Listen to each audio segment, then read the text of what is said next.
जय हिंद दोस्तों, स्वागत है आप सभी का विजडम एजुकेशन पे। कल 19 सितंबर 2021 को झारखंड पीसीएस के प्रीलिम्स का पेपर हुआ है। उसी का मैं एनालिसिस करने वाला हूँ।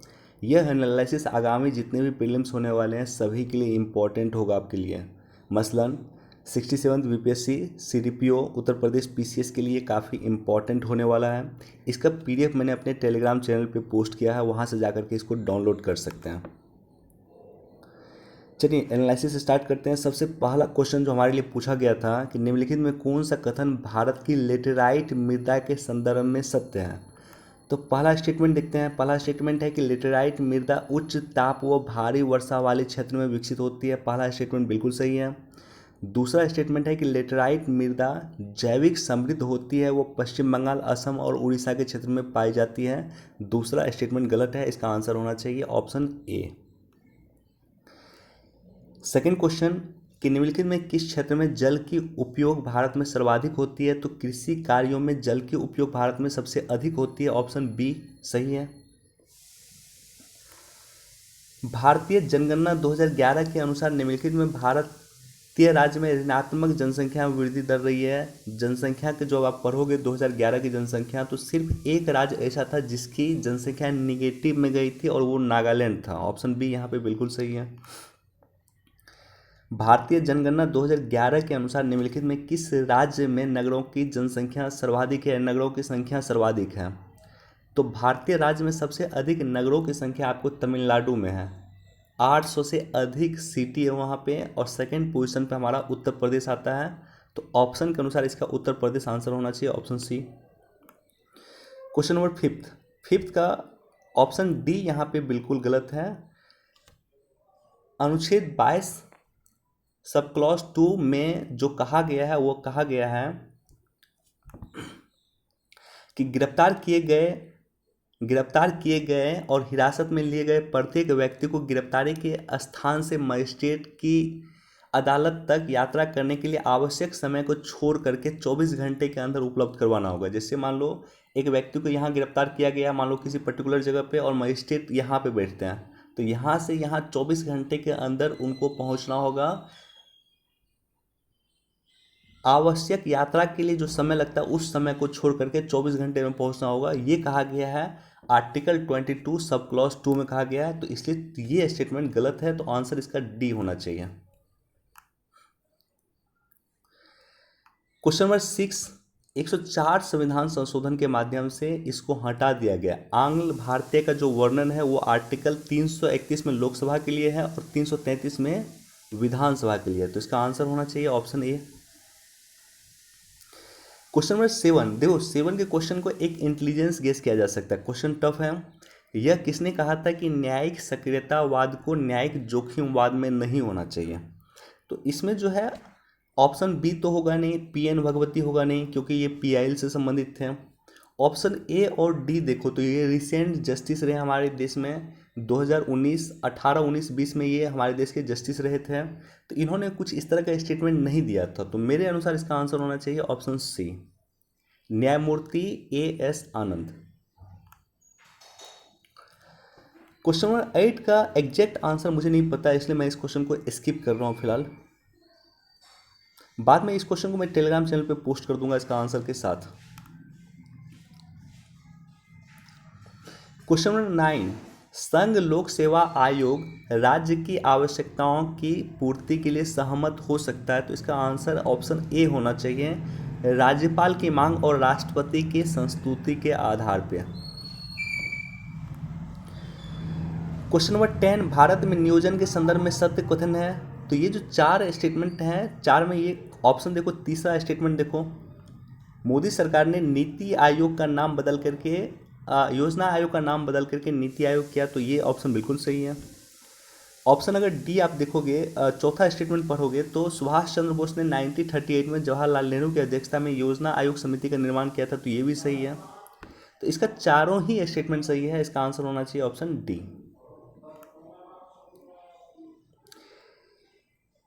Question number 11 democracy and development in India from socialism to pro business book किसने लिखा है। तो इसके ऑथर हैं अतुल कोहली। सुशासन के संदर्भ में कौन सा कथन सही नहीं है? तो सुशासन के संदर्भ में जो पहला स्टेटमेंट है बिल्कुल सही है। सहभागिता एवं विधि का शासन, दूसरा भी सही है। पारदर्शिता एवं उत्तरदायित्व, तीसरा भी स्टेटमेंट बिल्कुल सही है। समता और समावेशन, और चौथा स्टेटमेंट सही नहीं है। तो आपके जो ऑप्शन है, आंसर है वो डी होना चाहिए, क्योंकि चौथा स्टेटमेंट सही नहीं है। धार्मिकता और भावुकता ये सुशासन से संबंधित नहीं है। क्वेश्चन नंबर 13 काफ़ी इजी क्वेश्चन है कि नगर पालिका का सदस्य चुने जाने के लिए कोई व्यक्ति का कितना एज होना चाहिए? तो मिनिमम 21 वर्ष का होना चाहिए। ये नगर पालिका के लिए भी है और ग्राम पंचायत के लिए भी है। क्वेश्चन नंबर 14 पंचायतों की वित्तीय व्यवस्था का मूल्यांकन करने के लिए वित्त आयोग का गठन। पंचायतों के लिए जो वित्त आयोग का गठन किया जाता है वो राज्य सरकार के द्वारा किया जाता है। राज्य वित्त आयोग का गठन किया जाता है और वो राज्यपाल के द्वारा किया जाता है, इसलिए उसका ऑप्शन बी होना चाहिए। क्वेश्चन नंबर 15 भारतीय राजकोषीय संघवादी व्यवस्था में संसाधनों का केंद्र एवं राज्यों के आवंटन किया जाता है। वर्तमान में निम्नलिखित में कौन सा संसाधनों के आवंटन का माध्यम नहीं है? तो पहला भी है, दूसरा भी है, तीसरा भी है और चौथा इसका माध्यम नहीं है। तो इसका आंसर मेरे ख्याल से ऑप्शन डी होना चाहिए। भारत में कर निर्दिष्टीकरण के संवैधानिक प्रावधानों के तहत निम्नलिखित में कौन सा ऐसा कर है जो पूरी तरह से राज्य के द्वारा लगाया जाता है और राज्य के द्वारा ही उछला जाता है? तो ऐसा कर आपको बताना जो राज्य के द्वारा लगाता है, राज्य सरकार ही उसे लगाती है और राज्य सरकार ही उसे कलेक्ट भी करती है। तो ये है भू राजस्व, ऑप्शन सी। क्वेश्चन नंबर 17 राजकोषीय घाटा का एक क्या होता है? बेसिकली ये पूछ दिया राजकोषीय घाटा, तो इसका आंसर ऑप्शन डी होना चाहिए। राजकोषीय घाटा बताता है कि सरकार को अपने खर्च को पूरा करने के लिए कितने और पैसों की जरूरत है, ऑप्शन डी। सिंपल सा डेफिनेशन पूछ दिया राजकोषीय घाटा का। दूसरी पंचवर्षीय योजना संबंधित थी पीसी महालनोबिस, ऑप्शन बी यहाँ पे बिल्कुल सही है। क्वेश्चन नंबर 19 का टफ क्वेश्चन आप कह सकते हो। ये जो है कुछ पैमाना है, पहला पैमाना है पीसीआई पर कैपिटा इनकम, दूसरा है पीक्यूएलआई भौतिक जीवन स्तर और तीसरा है एसडीआई ह्यूमन डेवलपमेंट इंडेक्स। इसमें सबसे पहले कौन होगा और उसके सबसे लास्ट में कौन होगा? तो सबसे पहला तो होना चाहिए पर कैपिटा इनकम, दूसरा होना चाहिए भौतिक जीवन स्तर सूचकांक और तीसरा होना चाहिए ह्यूमन डेवलपमेंट इंडेक्स यानी मानव विकास सूचकांक। तो इसका आंसर मेरे अनुसार ऑप्शन डी होना चाहिए।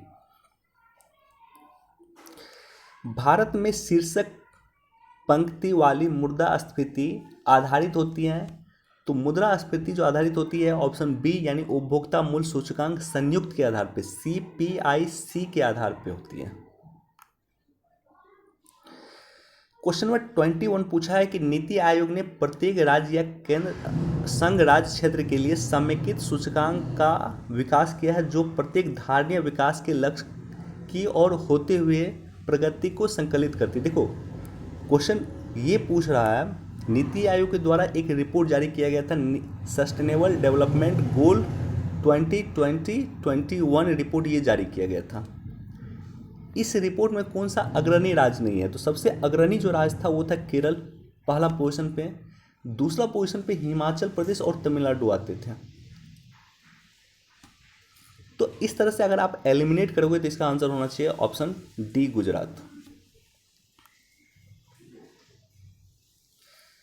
क्वेश्चन नंबर 22 का एक प्रोग्राम है केंद्र सरकार के द्वारा चलाया जाता है और ये प्रोग्राम का नाम है NAMP, national air quality monitoring programme. ये प्रोग्राम है, आपको ये बताना है कि ये प्रोग्राम के तहत 4 जो पोल्यूटेंट को मेजर किया जाता है वो 4 पोल्यूटेंट कौन सा है? तो ये जो प्रोग्राम है नेशनल एयर मॉनिटरिंग प्रोग्राम है, इसके तहत 4 पोल्यूटेंट को मेजर किया जाता है और ये 4 पोल्यूटेंट में पहला पोल्यूटेंट है सल्फर डाइऑक्साइड, दूसरा है नाइट्रस ऑक्साइड, तीसरा है PM10 और चौथा है PM2.5। तो ये ऑप्शन यहाँ पे ए बिल्कुल सही है। क्वेश्चन नंबर 23 ब्रिटेन वुड संस्थानों से संबंधित नहीं है, तो ब्रिटेन वुड संस्थानों से IMF वर्ल्ड बैंक दोनों संबंधित हैं। आपको कन्फ्यूजन हुआ होगा यूनाइटेड नेशन पे और WTO पे। देखो WTO प्रत्यक्ष तौर पे ब्रिटेन वुड्स से संबंधित नहीं है, लेकिन जो गेट एग्रीमेंट हुआ था GATT, general agreement on trade and traffic, ये ब्रिटेन वुड्स से संबंधित था। गेट की स्थापना ब्रिटेन वुड्स सम्मेलन के बाद ही किया गया था। तो ऑप्शन ये डी भी बिल्कुल सही है, क्योंकि गेट को जो है WTO का पूर्ववर्ती कहा जाता है। गेट के बाद ही WTO आया था। तो इसका जो है IMF भी संबंधित है, वर्ल्ड बैंक भी संबंधित है और WTO भी संबंधित है। तो इसका यूनाइटेड नेशन इससे संबंधित नहीं है। तो ऑप्शन सी इसका सही जवाब होना चाहिए। क्वेश्चन नंबर 24 क्वेश्चन पूछ रहा है कि यदि एक समय अंतराल में भारतीय बाजारीय शक्तियों द्वारा विनिमय दर 60 रुपये प्रति डॉलर से बढ़कर के 65 रुपये प्रति डॉलर हो गई है, यानी पहले $1 का जो कीमत था वो था 60 रुपये, अब $1 का कीमत हो गया है 65 रुपये। तो इससे क्या होगा? इसका मतलब हुआ कि रुपए का ह्रास हुआ है, रुपए का मूल्य ह्रास हुआ है, रुपए का मूल्य कमजोर हुआ है। तो ऑप्शन ए यहाँ पे बिल्कुल सही है। ये क्वेश्चन भी कई लोगों ने गलती किया होगा। गुणसूत्रों की वंशागत का सिद्धांत किसने दिया था? तो गुणसूत्रों की वंशागत का सिद्धांत दिया था सूटन और सूटन और बोवेरी। ऑप्शन डी यहाँ पे बिल्कुल सही है। हिग्स बोसोन को किससे जाना जाता था? हिग्स बोसोन को गॉड पार्टिकल से जाना जाता था। ऑप्शन ए बिल्कुल सही है। इजी क्वेश्चन है। क्वेश्चन नंबर 27 प्रकाश उत्सर्जक डायोड के कार्य करने का सिद्धांत वैद्युत संदीप्ति। ऑप्शन ए बिल्कुल सही है। क्वेश्चन नंबर 28 विद्युत चुंबकीय तरंग का उदाहरण नहीं है। एक्सरे है, गामा रे है, परावैंगनी है, ये तीनों ही वैद्युत चुंबकीय तरंग है। तो पराध्वनि तरंग जो है वैद्युत चुंबकीय तरंग नहीं है। ऑप्शन ए बिल्कुल सही है। हवा में प्रकाश की चाल निर्भर करती है। तो हवा में चाल प्रकाश की दाब, ताप और घनत्व से स्वतंत्र है। तो ऑप्शन डी यहाँ पे बिल्कुल सही होना चाहिए। निम्नलिखित में कौन सा कीट नहीं है? मच्छर कीट है, घरेलू मक्खी कीट है, खटमल कीट है, लेकिन मकड़ी को कीट नहीं कहा जाता है। ये कई बार क्वेश्चन पूछा हुआ है, कौन से जीव को कीट नहीं कहा जाता है? तो मकड़ी को कीट नहीं कहा जाता है। क्वांटम सूचना का मूल मात्रक है। तो ऑप्शन ए बिल्कुल सही है, क्यूबिट। क्वेश्चन नंबर 32, 33 और 34 ये तीनों ही क्वेश्चन पूछा गया कंप्यूटर से। Cloud computing service do not include, क्या करता है? इंक्लूड नहीं करता है। तो अलॉटमेंट ऑफ इलेक्ट्रोमैग्नेटिक स्पेक्ट्रम को ये इंक्लूड नहीं करता। ऑप्शन डी सही होना चाहिए। The form of information signal use in the sending fax and email is analogue signal. Option A सही होना चाहिए। क्वेश्चन नंबर 34 पौधे के द्वारा दी जाने वाली नत्रजन का मूल सूत्र है। तो क्या है? नाइट्रेट के द्वारा इसे लेते हैं। ऑप्शन सी यहाँ पे बिल्कुल सही है। नत्रजन मतलब होता है नाइट्रोजन। इस तरह के क्वेश्चन को इंग्लिश में भी पढ़ना चाहिए।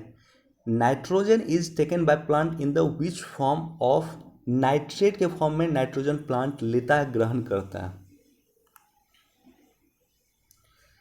मूंगफली का अत्यधिक हानिकारक रोग कौन सा है? तो इसका आंसर होना चाहिए option A tikka.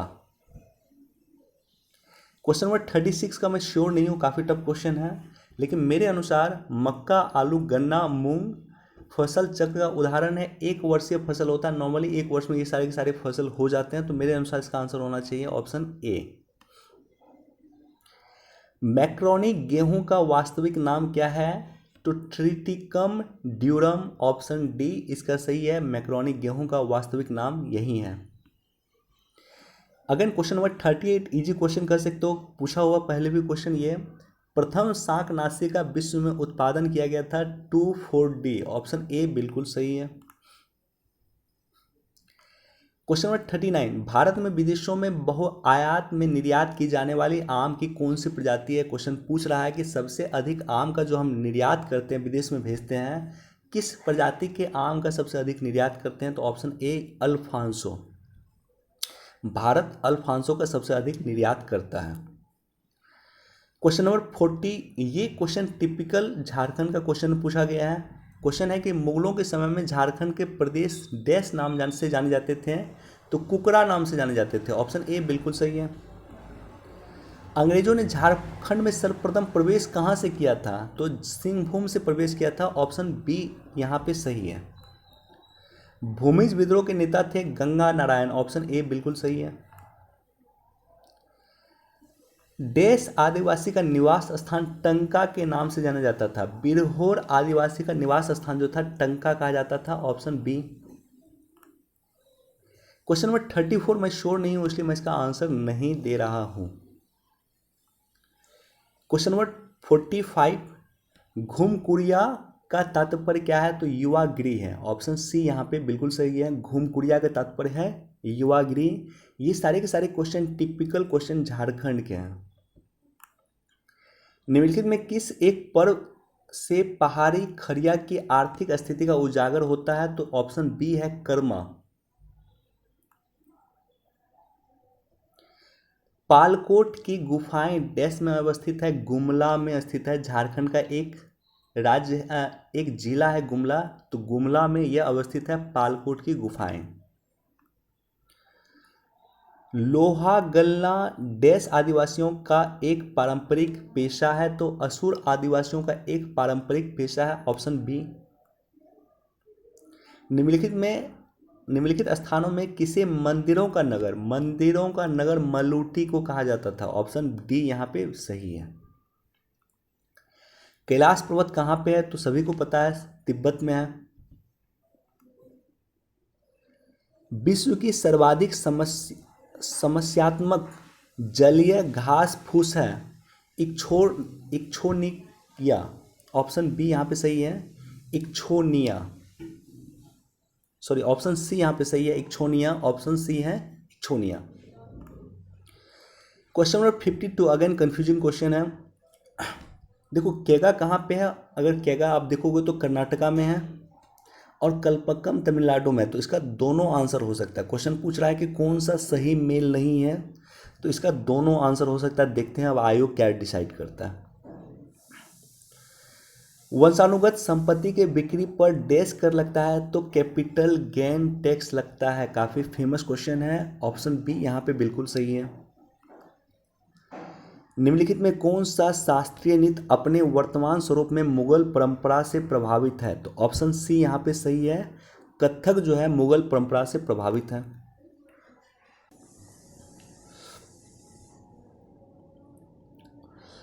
Question number 55 का जो आंसर है, निम्नलिखित में कौन सा सर्वाधिक घरेलू रासायनिक प्रदूषण करता है? सबसे अधिक रासायनिक प्रदूषण कौन सा करता है? तो कोयला के जलाने से सबसे अधिक रासायनिक प्रदूषण होता है। तो ऑप्शन सी यहाँ पे होना चाहिए। हालांकि इस क्वेश्चन पे भी मैं श्योर नहीं हूँ, आयोग को देखते हैं आयोग क्या डिसाइड करती है, लेकिन मेरे अनुसार इसका आंसर सी होना चाहिए। क्वेश्चन नंबर 56 निम्नलिखित में कौन सा लोहा धातु का अयस्क है? लोहा का अयस्क कौन सा है? तो हेमेटाइट को लोहा का अयस्क आप कह सकते हैं। क्वेश्चन नंबर 57 शहरी जीवन की विशेषताएं नहीं है? तो अनौपचारिक संबंध को शहरी जीवन की विशेषताएं नहीं कहा जा सकती है। इनफॉर्मल रिलेशन शहर में नहीं होता। आपके पड़ोस में कौन रहते हैं आपको नॉर्मली पता नहीं होता शहर में। तो ऑप्शन ए यहाँ पे बिल्कुल सही होना चाहिए, अनौपचारिक संबंध। क्वेश्चन नंबर 58 1947 से पहले 26 जनवरी को क्या मनाया जाता था? 26 जनवरी 1930 से 26 जनवरी को पूर्ण स्वतंत्रता दिवस मनाया जाता था, क्योंकि इसी दिन पंडित जवाहरलाल नेहरू के द्वारा रावी नदी के तट पर तिरंगा झंडा फहराया गया था। क्वेश्चन नंबर 59 भारतीय अंतरिक्ष कार्यक्रम का जनक किसे कहा जाता है? काफी इजी क्वेश्चन है। विक्रम साराभाई को भारतीय अंतरिक्ष कार्यक्रम का जनक कहा जाता है। भारत की दूसरी सबसे बड़ी जनजाति, दोनों क्वेश्चन पूछा आज। पहली सबसे बड़ी जनजाति है भील। भारत में सबसे बड़ी जनजाति है भील, जो मध्य प्रदेश वगैरह के क्षेत्र में निवास करती हैं। और दूसरी बड़ी जनजाति है गोंड जनजाति। तीसरी बड़ी जनजाति है संथाल। तो इसका आंसर क्या हो जाएगा? इसका आंसर हो जाएगा ऑप्शन ए गोंड। निम्नलिखित में किसे 2019 में कुश्ती में राजीव गांधी खेल रत्न पुरस्कार दिया गया था? तो बजरंग पुनिया को दिया गया था। Option B. क्वेश्चन नंबर 62 को हमने कई बार डिस्कस किया है। ह्यूमन राइट डे कब मनाया जाता है? ह्यूमन राइट डे मनाया जाता है 10 दिसंबर को। क्यों मनाया जाता है? क्योंकि इसी दिन ह्यूमन राइट को लेकर के सार्वभौमिक घोषणा को हस्ताक्षर किया गया था या साइन किया गया था 10 दिसंबर 1948 को। तो ऑप्शन ए बिल्कुल यहाँ पे सही होना चाहिए। और इसी दिन 10 दिसंबर को ही ह्यूमन राइट डे मनाया जाता है, मानवाधिकार दिवस मनाया जाता है।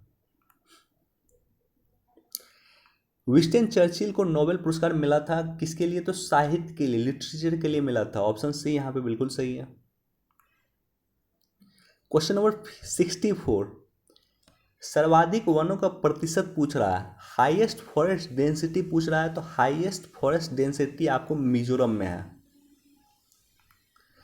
क्वेश्चन नंबर 65, रोरो सर्विस, रोरो सर्विस जो है किस स्थान को जोड़ रही है?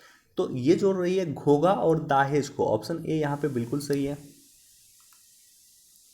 रोरो सर्विस क्या होता है? जैसे मान लो आप यहाँ पे जाओगे, देखो ऐसे इस तरह से है हमारे गुजरात। अब देखो यहाँ पे मान लो एक व्यक्ति यहाँ पे है और यहाँ आना चाहता है, तो अगर ऐसे करके घूम के आएगा तो लगभग 400-500 किलोमीटर उसको डिस्टेंस पड़ जाएगा। तो यहाँ से यहाँ आने के लिए एक सुविधा शुरुआत किया गया है, इसी कहा गया है रोरो सर्विस। तो खास करके गुजरात के क्षेत्रों में ये सेवा सबसे पहले स्टार्ट किया गया है, रोरो सर्विस। क्वेश्चन नंबर 66, निम्नलिखित में कौन सा आपदा के बाद उपाय है? तो पुनर्निर्माण। आपदा के बाद उपाय क्या है? पुनर्निर्माण। Option C. क्वेश्चन नंबर 67, ये भी इजी क्वेश्चन था। भारतीय राष्ट्रीय ध्वज के रूप में किस दिन स्वीकार किया गया था तिरंगा को? तो 22 जुलाई 1947 को संविधान सभा के द्वारा इसे स्वीकार किया गया था। Option C. क्वेश्चन नंबर 68 का आंसर, मेरे अनुसार इसका आंसर होना चाहिए ऑप्शन सी, न्यायमूर्ति HL दत्तू। हालांकि अभी वर्तमान में राष्ट्रीय मानवाधिकार आयोग के अध्यक्ष ये नहीं है, लेकिन इससे पहले यही अध्यक्ष थे। तो हो सकता है जिस समय में ये प्रश्न सेट किया गया हो, क्वेश्चन सेट किया गया हो, उस समय में यही इसके अध्यक्ष होंगे। हालांकि ये भी आयोग पे डिपेंड करेगा कि आयोग इसको क्या मानता है। National disaster management authority NDMA की स्थापना 2005 में इसी एक्ट के द्वारा किया गया था। क्वेश्चन नंबर 70, भारत में वायु प्रदूषण कब प्रारंभ हुआ था? 1911 में। ऑप्शन ए बिल्कुल सही है। टोडा, टोडा जनजाति कहाँ है? तो तमिलनाडु में है।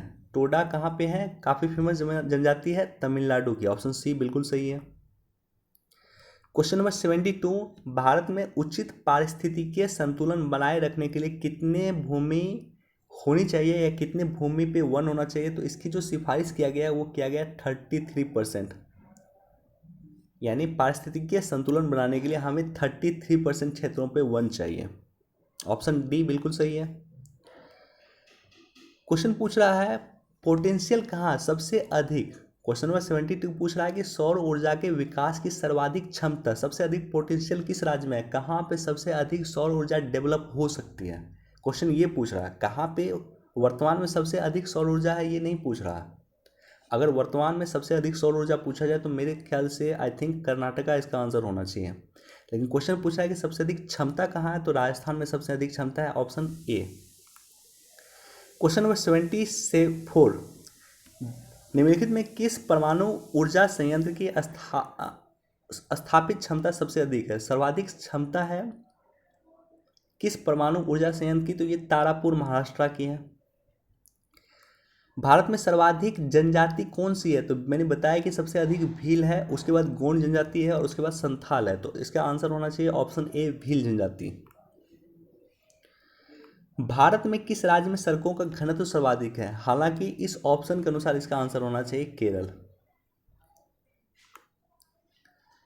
भारतीय चारागाह एवं चारा अनुसंधान संस्थान कहाँ पे है? तो झांसी में है। ऑप्शन सी बिल्कुल सही है। भारत का बृहत्तम प्राकृतिक बंदरगाह कौन है? मुंबई को कह सकते हैं भारत का बृहत्तम प्राकृतिक बंदरगाह। हिंदी के पश्चात कौन सी भाषा विश्व में सर्वाधिक बोली जाती है? कौन सी भारतीय भाषा जो है हिंदी के बाद सबसे अधिक बोली जाती है? देखो बांग्ला जो है ना सिर्फ बंगाल में बोला जाता है, बांग्ला जो है बांग्लादेश में भी बोला जाता है, बांग्ला जो है आपको असम वगैरह के क्षेत्र में भी बोला जाता है, नॉर्थ ईस्ट के क्षेत्रों में भी बोला जाता है, कुछ हद तक बिहार के क्षेत्रों में भी बोला जाता है। तो सबसे अधिक भारतीय भाषा जो बोली जाती है हिंदी के बाद वो है बंगाली। क्वेश्चन नंबर 80, मौर्य साम्राज्य के पेशावर के निकट उत्तर पश्चिम भाग में अशोक के शिलालेख कौन से थे? तो अरमाइक थे। ऑप्शन सी यहाँ पे बिल्कुल सही है। चार्वाक दर्शन प्रणाली किसे संबंधित है? तो चार्वाक दर्शन है लोकायत प्रणाली भी कहते हैं इसे, लोगों के जीवन से संबंधित ये प्रणाली थी चार्वाक सिद्धांत। क्वेश्चन नंबर 82, तो सीक्वेंस पूछ रहा है कि सबसे पहले सातवाहन आया, उसके बाद वकाटक आया और उसके बाद चालुक्य है, तो ऑप्शन ए यहाँ पे बिल्कुल सही है। क्वेश्चन नंबर 83, पूर्वी भारत में प्रमुख भारतीय रोमन व्यापारिक स्थान कौन सा था? तो ये था अरिकमेडु, आर्कामेडु या अरिकमेडु कहा जाता है, ऑप्शन सी।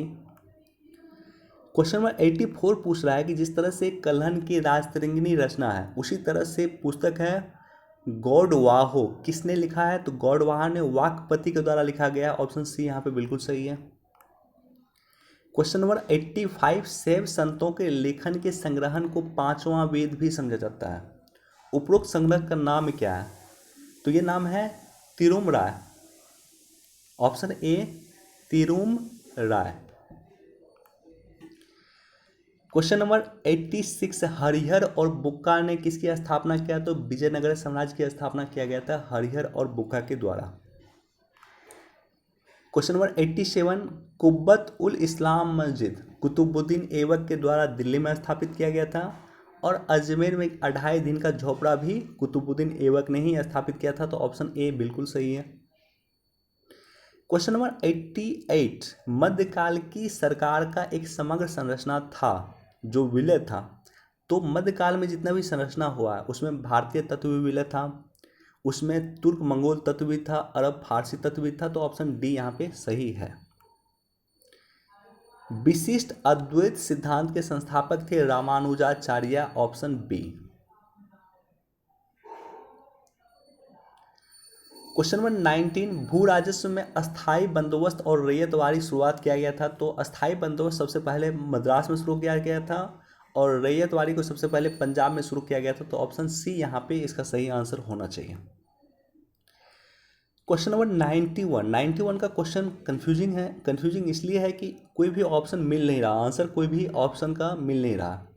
स्वदेशी आंदोलन 1905 में हुआ था, लखनऊ पैक्ट 1916 में हुआ था, मार्ले मिंटो 1909 में हुआ था और मुस्लिम लीग की स्थापना 1906 में हुई थी। तो अगर सबसे लास्ट में देखोगे तो सबसे लास्ट में होना चाहिए ऑप्शन बी होना चाहिए, तो सबसे लास्ट में ऑप्शन बी है, तो इसका इस तरह से आंसर डी दे सकते हो, लेकिन इसका कोई भी एग्जैक्ट आंसर नहीं होगा क्योंकि एग्जैक्ट इसका सीक्वेंस जो होना चाहिए वो होना चाहिए ए बी सी, सॉरी इसका एग्जैक्ट सीक्वेंस होना चाहिए ए डी सी और B. A D C B किसी भी ऑप्शन नहीं है, तो देखते हैं इसका आयोग क्या डिसाइड करता है। प्रथम भारतीय शिक्षा आयोग, हंटर कमीशन मेरे ख्याल से इसका नाम था, मैं श्योर नहीं हूँ, लेकिन इसका रिपन के द्वारा इसकी स्थापना 1982 में किया गया था। कमीशन का नाम मुझे एग्जैक्ट याद नहीं है, मेरे ख्याल से शायद हंटर कमीशन था, एग्जैक्ट मैं श्योर नहीं हूँ। निम्नलिखित में किसने ब्रिटिश भारत में प्रांतीय स्वायत्तता की स्थापना किया था? तो भारत शासन अधिनियम 1935 से प्रांतीय स्वायत्तता की स्थापना किया गया था, ऑप्शन ए बिल्कुल सही है। देखो प्रिंटिंग प्रेस की शुरुआत पुर्तगाली ने किया, तो इसका आंसर बी होना चाहिए। पुर्तगालियों ने 1550 ईस्वी में प्रिंटिंग प्रेस की शुरुआत किया। निम्नलिखित में कौन सा राज्य भूटान के साथ सीमा नहीं बनाता? तो बिहार जो है काहे सीमा बनाएगा, बिहार नेपाल के साथ सीमा बनाता है, बाकी किसी अन्य दूसरे देश के साथ सीमा नहीं बनाता। क्वेश्चन नंबर 96, निम्नलिखित में भारत में किस भाग में सामान्यतः प्रवाल द्वीप पाए जाते हैं? तो लक्षद्वीप को प्रवाल द्वीप या एटॉल के नाम से भी जाना जाता है, ऑप्शन डी सही है। क्वेश्चन नंबर 97, इनसेट जो सैटेलाइट था वो किससे संबंधित था? भारत का एक सैटेलाइट है इनसेट और ये संबंधित है मौसम विज्ञान संबंधित उपग्रह है इनसेट। क्वेश्चन नंबर 98, निम्नलिखित में कौन से विशेष लक्षण नर्मदा नदी के लिए उपयुक्त है? तो संरचनात्मक मूल, स्ट्रक्चरल ओरिजिन नर्मदा नदी के लिए बिल्कुल उपयुक्त है, ऑप्शन डी बिल्कुल सही है। क्वेश्चन नंबर 99, भारत में निम्नलिखित में किस तटीय प्रदेश में उत्तर पूर्वी मानसून से वर्षा होती है, या उत्तर पूर्वी मानसून जो है इसे लौटता हुआ मानसून कहा जाता है। लौटते हुए मानसून से वर्षा कहाँ होती है, तो कोरोमंडल तट तमिलनाडु में होती है। क्वेश्चन नंबर 100 देखते हैं कि निम्नलिखित में कौन से पृथ्वी के गति के संदर्भ में सही है। तो पहला स्टेटमेंट है कि पृथ्वी अपनी धुरी पे पश्चिम से पूर्व की ओर घूर्णन करने के कारण मौसम परिवर्तन होता है। तो पृथ्वी अपने धुरी पे पश्चिम से पूर्व की ओर घूमती है, लेकिन इसके कारण दिन और रात होता है। इसे पृथ्वी का दिन और रात होता है, तो ऑप्शन ए यहाँ पे बिल्कुल सही है। दूसरा है कि पृथ्वी के सूर्य के और चारों ओर चक्कर लगाने के कारण दिन और रात होता है, तो ये बिल्कुल गलत है। पृथ्वी का जो सूर्य के चारों ओर चक्कर लगाता है उसे परिक्रमण परक, उसके कारण जो है मौसम संबंधित घटनाएं होती है। तो दोनों ही स्टेटमेंट बिल्कुल गलत है। इसका आंसर होना चाहिए ऑप्शन डी। चलिए, मैंने कोशिश किया है कि पूरे पूरे क्वेश्चन का मैं एनालिसिस करूं, और आपके लिए जो आगामी एग्जाम में इंपॉर्टेंट होगा, ये बीपीएससी में या सीडीपीओ में या यूपी पीसीएस में ये इंपॉर्टेंट हो सकता है। चलिए, वीडियो देखने के लिए धन्यवाद। Thank you so much. Please do like share and subscribe. Thank you.